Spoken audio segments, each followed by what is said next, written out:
Halo semuanya. Selamat datang di podcast kita yang baru dengan judul Allah Menciptakan Alam dan Keindahannya. Aku JJ, seneng banget bisa di sini bareng kalian.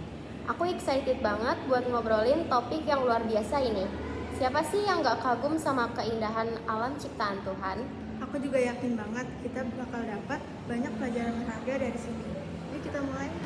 Oke, sebelum kita mulai, kita berdoa dulu ya. Mari kita bersatu dalam doa. Ya Tuhan, Bapa kami yang Maha Kuasa, terima kasih atas keindahan alam yang telah Engkau ciptakan. Kami bersyukur atas kesempatan ini untuk belajar lebih dalam tentang kebesaran-Mu.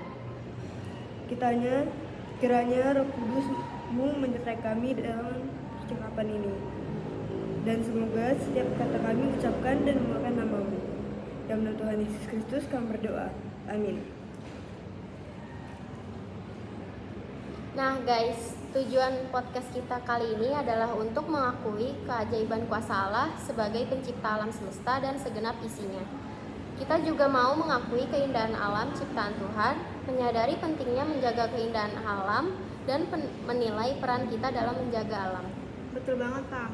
Dan kita akan mendalami semua itu berdasarkan ayat-ayat dari Alkitab, yaitu Kejadian 1 ayat 1-31, 1 Raja-Raja 17-19, 21, dan 2 Raja-Raja 1-2. Keren banget kan? Aku jadi makin penasaran nih. Gimana kalau kita mulai dari Kejadian 1 ayat 1-31 dulu? Di situ kan diceritakan tentang proses penciptaan alam semesta oleh Allah. Setuju, aku selalu kagum setiap kali baca kisah penciptaan.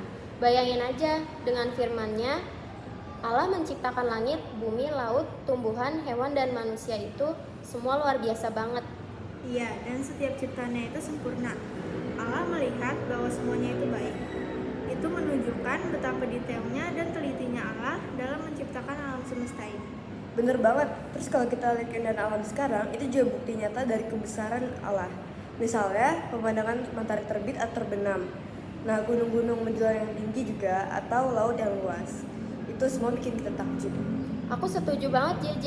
Waktu aku melihat pemandangan alam, aku selalu merasa damai dan kagum. Itu membuat aku sadar betapa kecilnya aku di hadapan kebesaran Tuhan. Itulah kenapa kita harus menjaga keindahan alam ini. Ini adalah anugerah dari Tuhan yang harus kita syukuri dan lestarikan. Kita bisa mulai dari hal-hal kecil, seperti tidak membuang sampah sembarangan, menghemat air dan listrik, atau menanam pohon. Nah, bener banget. Selain itu juga bisa ngajak orang lain ikut menjaga lingkungan. Kita bisa memberikan contoh yang baik dan mengedukasi masyarakat tentang pentingnya menjaga alam. Pemerintah juga punya peran penting dalam menjaga lingkungan. Mereka bisa membuat kebijakan yang ramah lingkungan, menegakkan hukum bagi pelaku perusakan lingkungan, dan memberikan edukasi kepada masyarakat. Semua pihak harus bekerja sama untuk menjaga keindahan alam ini. Ini adalah tanggung jawab kita bersama sebagai ciptaan Tuhan. Wah, tadi udah bahas tentang penciptaan alam semesta secara umum nih. Sekarang gimana kalau kita fokus ke Indonesia? Negara kita kan udah kaya banget nih sama keindahan alam. Setuju banget, Indonesia itu emang luar biasa. Letak geografisnya bikin kita punya banyak banget keunikan. Mulai dari tumbuhan, hewan, sampai kekayaan alam lainnya. Iya, aku juga bangga banget jadi orang Indonesia. Kita punya banyak banget tempat-tempat indah yang diakui dunia, kayak Pulau Jawa, Bali, dan Lombok yang termasuk daftar pulau terindah di dunia. Bener banget, aku juga pernah baca artikel tentang itu. Di sini katanya tuh Pulau Jawa itu punya banyak budaya kuno, pemandangan indah. Nah, ini dari situs warisan dunia UNESCO, kayak Candi Borobudur, belum lagi modernitasnya dengan hotel bintang 5. Aku juga pernah dengar tentang Taman Nasional Komodo. Itu kan habitat asli komodo, hewan purba yang langka. Aku jadi penasaran, pengen lihat langsung. Sama, tapi aku dengar Pulau Rinca lagi ditutup buat pembangunan hotel dan daerah wisata. Aku khawatir banget habitat komodo dan keindahan alam di sana jadi rusak. Iya, sempat ada penolakan dari masyarakat. Tapi katanya pemerintah ini udah merencanakan dengan baik loh. Jadi area wisata itu dibatasi. Semoga aja komodo di alam sana tetap ada dan terlindungi. Selain komodo, Indonesia juga punya danau Kelimutu yang unik banget. Airnya bisa berubah warna-warni. Aku pernah lihat foto-fotonya, keren banget. Aku juga pernah lihat di YouTube. Katanya perubahan warna air itu disebabkan oleh mikroorganisme dan perubahan suhu.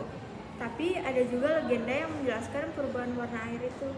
Wah, menarik banget. Ternyata keindahan alam Indonesia itu menyimpan banyak cerita dan keunikan. Aku jadi makin bersyukur nih sama ciptaan Tuhan.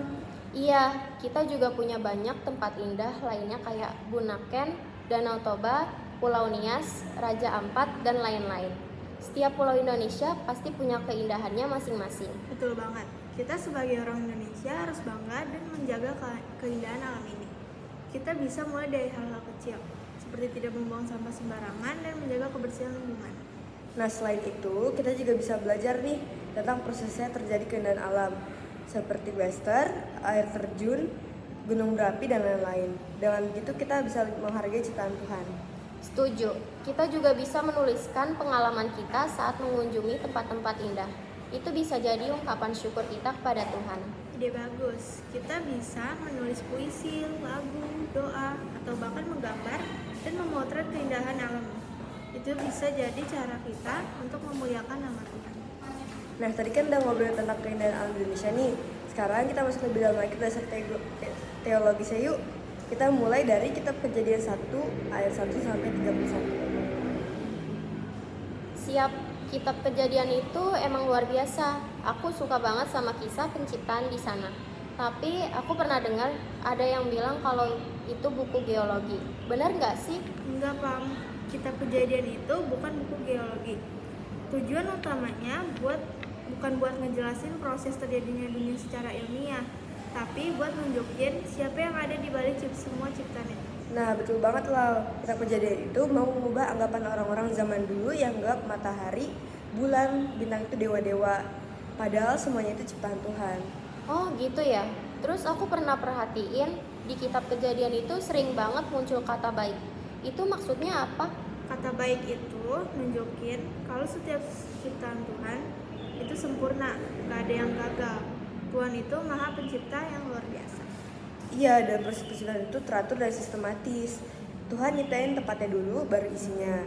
Misalnya hari pertama sampai hari ketiga, Tuhan nyiptain terang, langit, dan daratan. Terus di hari keempat sampai keenam, Tuhan nyiptain matahari, bulan, bintang, dan hewan-hewan dan manusia. Tapi aku masih bingung nih, gimana bisa terang udah ada sebelum matahari diciptain? Nah, itu dia salah satu hal yang gak bisa kita jelasin secara ilmiah. Alkitab nggak bertujuan buat jelasin semua detail ilmiah. Yang penting kita tahu kalau Tuhan itu bekerja dengan teratur. Betul, dan kita juga harus ingat kalau Alkitab itu ditulis oleh manusia kuno. Jadi cara penyampaiannya juga disesuaikan dengan pemahaman mereka di zaman mereka dong. Yang penting itu inti ceritanya tetap sama, yaitu Tuhan pencipta segala sesuatu. Aku juga penasaran sama manusia. Kan ada banyak banget ras dan warna kulit. Adam dan Hawa itu warna kulitnya apa ya? Itu juga salah satu hal yang gak dijelasin di Alkitab. Tapi yang jelas kita semua itu ciptaan Tuhan dan semua sama berharganya di matanya. Yang penting kita tahu kalau Tuhan itu menciptakan segala sesuatu dengan baik. Bahkan ilmu pengetahuan pun membuktikan kalau proses terjadi keindahan alam itu membutuhkan waktu yang sangat lama. Iya, kayak pembentukan gurun pasir, gunung berapi, atau Grand Canyon. Itu semua proses yang luar biasa. Dan kita sebagai manusia punya tanggung jawab nih buat menjaga semua ciptaan Tuhan itu. Tuhan udah memberikan mandat kepada kita untuk menguasai dan melakukan bumi. Tapi bukan berarti kita boleh sewenang-wenang. Betul banget nih, dan kita harus memelihara dan melindungi alam ini. Jangan sampai kita tuh merusak lingkungan dengan menebang hutan sembarangan atau mengeksploitasi sumber daya secara berlebihan. Kita juga harus belajar buat menggunakan sumber energi alternatif, kayak sinar matahari, angin, atau air. Dengan begitu, kita bisa menjaga kelestarian alam untuk generasi pendatang. Intinya, kita harus menjadi penguasa yang baik atas alam ini. Kita harus menggunakan apa yang Tuhan berikan dengan bijak dan bertanggung jawab. Kita udah banyak banget nih bahas tentang keindahan alam ciptaan Tuhan. Gimana menurut kalian? Kenapa topik ini penting buat kita? Menurutku penting banget, soalnya kita jadi sadar betapa luar biasanya Tuhan dan betapa indahnya alam ini. Kita juga jadi tahu tanggung jawab kita buat menjaganya. Iya, aku setuju. Aku juga lebih hati-hati buat enggak merusak lingkungan. Aku juga pengen ngajak orang lain buat ikut menjaga alam. Keren, aku juga jadi pengen lebih belajar banyak tentang keajaiban alam yang ada di Alkitab. Kayak kisah-kisah di kitab raja ini, raja-raja ini yang menunjukkan kuasa Tuhan lewat alam. Betul, kita bisa belajar dari kisah-kisah di Alkitab dan juga melakukan aktivitas yang diberikan seperti mencari informasi tentang keindahan alam di sekitar tempat tinggal kita dan melakukan analisis mengapa masih banyak orang yang tidak menjaga alam ciptaan Tuhan, sehingga kita bisa memberikan saran yang membangun. Iya, dan kita juga bisa lihat kalau nggak semua orang punya kesadaran yang sama dalam menjaga alam. Itu jadi tantangan buat kita untuk terus mengedukasi dan mengajak orang lain. Nah, semoga itu semua yang kita belajar hari ini bisa jadi motivasi kita untuk jadi generasi muda yang bertanggung jawab dalam menjaga alam ciptaan Tuhan. Itu adalah wujud syukur kita atas kebaikannya. Amin. Yuk kita tutup ke podcast ini dengan doa. Ya Tuhan, terima kasih atas segala keindahan alam yang telah Engkau ciptakan. Kami bersyukur atas kesempatan ini untuk belajar tentang kebesaran-Mu dan tanggung jawab kami sebagai penjaga alam. Tuhan, berikanlah kami hikmat dan kekuatan untuk terus menjaga dan melestarikan alam ini.